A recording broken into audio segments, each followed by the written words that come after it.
Ready? Yes.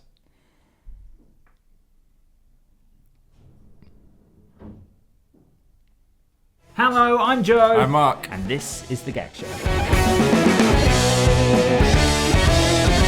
So, new in this week is the third edition in the Ed Sheeran Signature Series. Yeah, so the Martin LX Ed Sheeran's a mini little sort of parlour-y... Travel guitar, would you say? Yeah, it's kind of a tiny dreadnoughty sort of thing. But yeah, super well-built guitar. So this time he's changed the colour to blue. I think that's the only thing that changes with these. I think it follows his album because... multiply symbol, a plus symbol, and now we've got a divided symbol. Yeah, I think it was... his first album was orange, second Right. album was green, and then his third album was blue. And this So is blue. I'm assuming they follow the album. So yeah, so it's luminous inlays, but the LXs are just a really great travel acoustic, whether you like Ed Sheeran or not. Well, it's Martin, so yeah, it's gonna be a great guitar.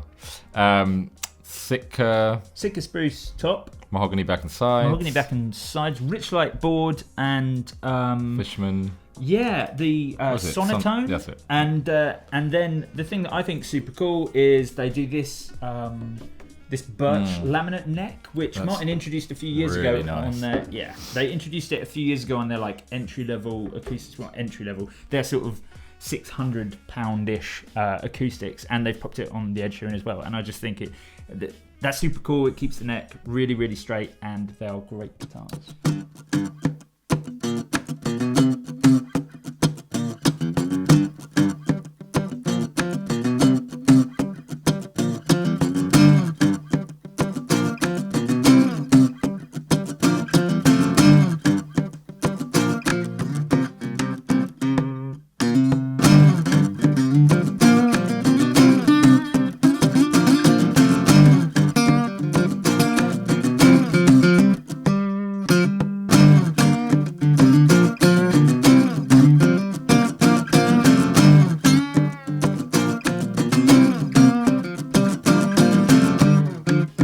Make great effects pedals. They do. And over the last couple of years, they've started making these Japanese Waza pedals. They're kind of like, it's kind of a custom shop for Boss, I guess, just because they're made out of Japan. And I think this is their most recent addition. This isn't exactly a new release, but I think it's a super cool product and something that's definitely worth talking about. The C2W, which is their Waza chorus. The reason it's really cool is because it's obviously the CE2W, so it's based on the CE2, the old 1979 chorus, but crucially it also has this little like selector here where you can select between the Waza version, which is like Boss going, here's a modern version of the CE2. Then there's the CE2 in there, exactly as it was, with its like bucket brigade delay circuit in there. And there's also the CE1. There's a version of the CE1 in there, which was the very first ever chorus pedal made in 1976. And do you know where that came from? No. It was the chorus unit in the jazz chorus, really? in the JC120s. They just took it out and popped it in a kidney bean shaped pedal version. And then the CE2 was like an update of that, where they'd sorted out impedance issues and all sorts of things like that. But this is quintessential chorus.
So this is the part of the show where I challenge Joe to go down to the GAK store every week and do different challenges.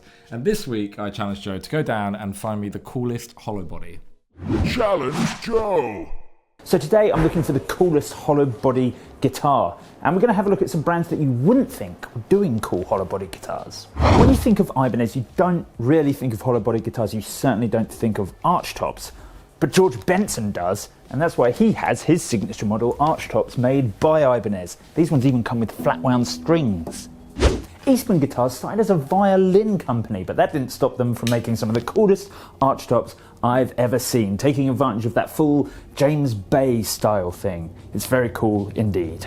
The great thing about Epiphone is they do all the cool hollow bodies that Gibson don't do, like the Epiphone Broadway. It's big and it's really regal and it's maybe the coolest thing ever.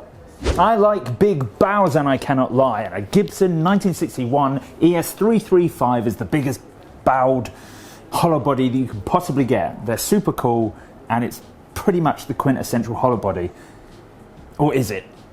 So I really was thinking about choosing that Gibson just because 335s are such a quintessential hollow body. They might be the most popular, but then I was like, how can I not pick the brand that are hollow body? And they represent everything that's cool about hollow bodies. I'm talking about, of course, Gretsch. And then if I'm going to pick a Gretsch, how can I not choose the White Falcon? So the one I've grabbed is this. So good looking. Which is, this is a 1959 reissue. And this is their, Gretsch's traditional spec 59. So everything about it is an authentic recreation of the way the White Falcon was made back then. It's actually unlike new White Falcons. It's not white, it's cream. So it comes in in a slightly aged finish, but everything about it, all the appointments are accurate to the year, complete with the proper TV Jones pickups. Everything about this guitar oozes cool and everything that a White Falcon should be.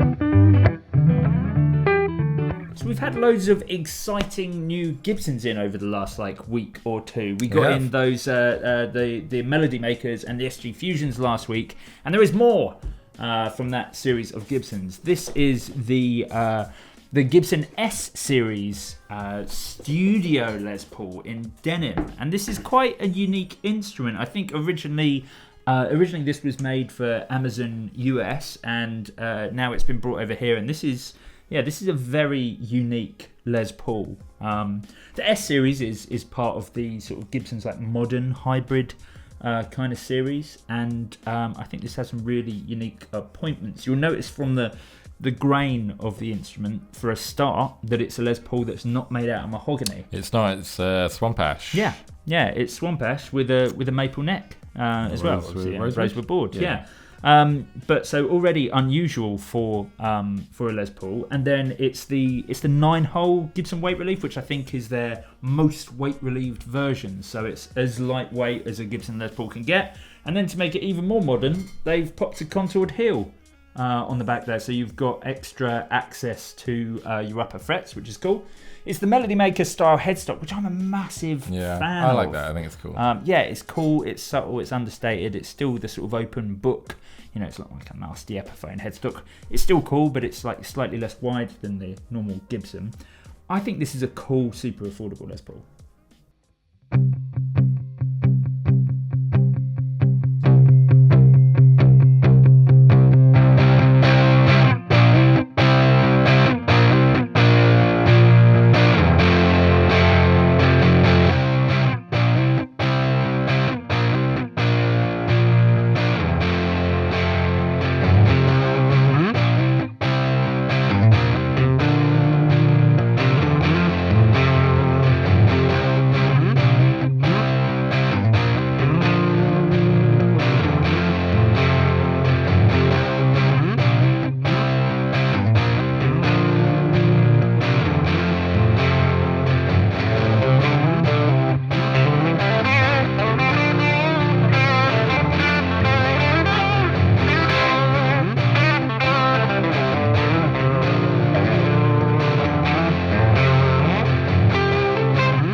Shoebox Challenge.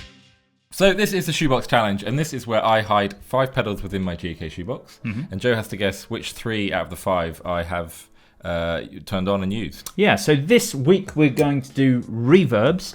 The pedals we're going to be using are the Seymour Duncan Silver Lake, which is like a big Sky that's style a new thing. one that we looked at. Yeah, that's a really 3 new weeks ago. one. Yeah, we looked at that one on the show. So that's kind of capable of all those weird reverbs. The Hall of Fame 2, the TC Electronics, probably the sort of best Swiss Army knife reverb pedal on the market. The Holy Grail Nano by Electro Harmonics, which is one of the simplest and most basic but great sounding reverbs. The RV6, which is Boss's foray into sort of a Swiss Army knife reverb. And the Afterneath by Earthquaker Devices, which is another weird one.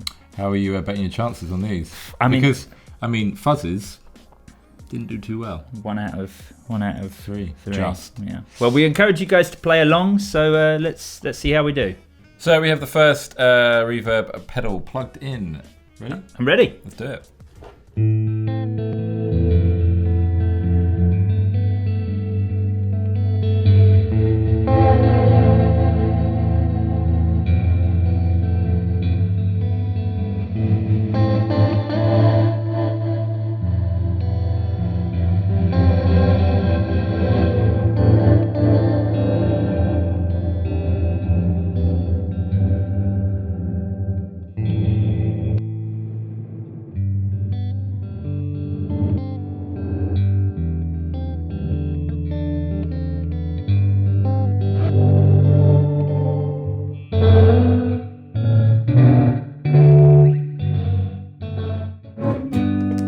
That's your lot. All right. Ready? I'm ready.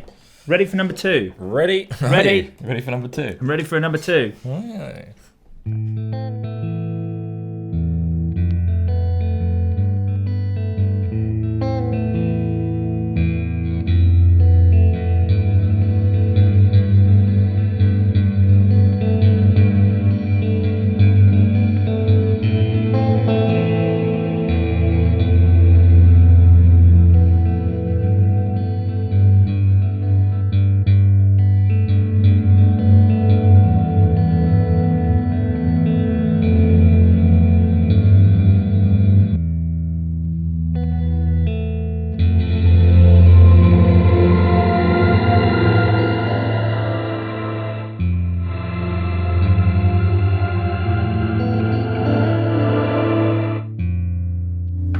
That is your lot, sir. Number 3. Number 3.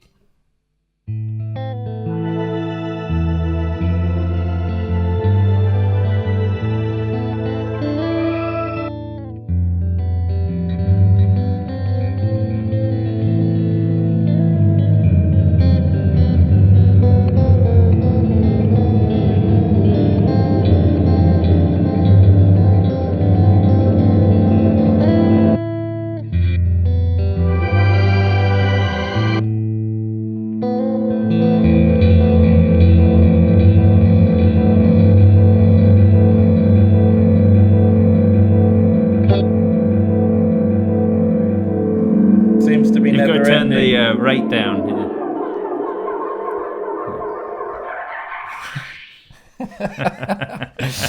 So you've heard all 3. Yeah. How are you thinking?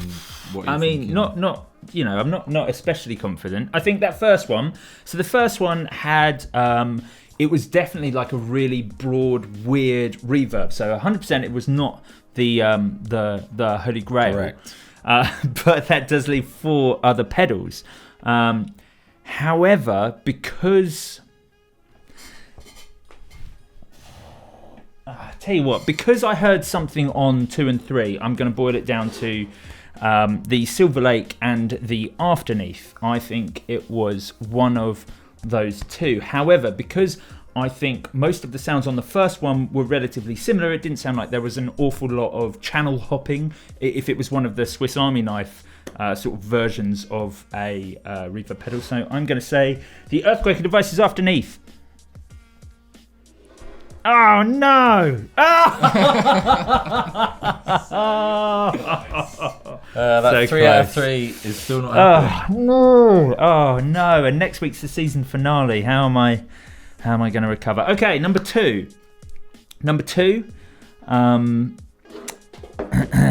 Number two. Had some shimmer on it. There are only two things left that are doing shimmer. So they all do shimmer, don't they? yeah, that does shimmer, but that's already been.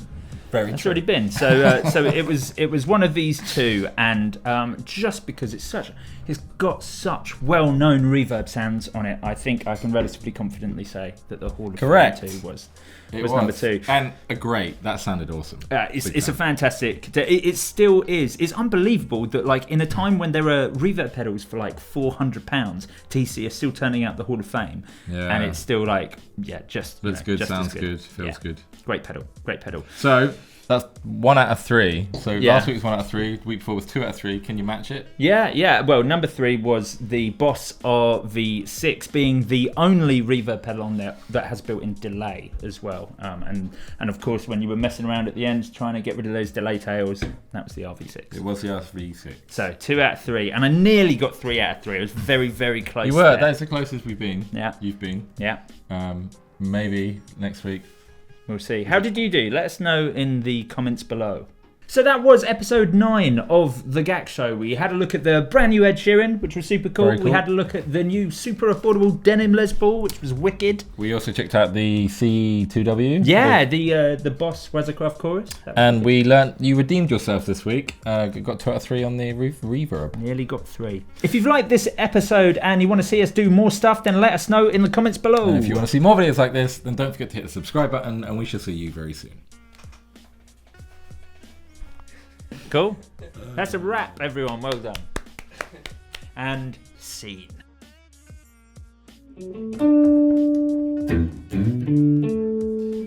It worries me that you know how to play that on guitar. Why? Well, I love Paul Daniels. it's Burt Bacharach. Yeah, Paul Daniels, mate. What? Paul Daniels, he sang it in an advert. For what?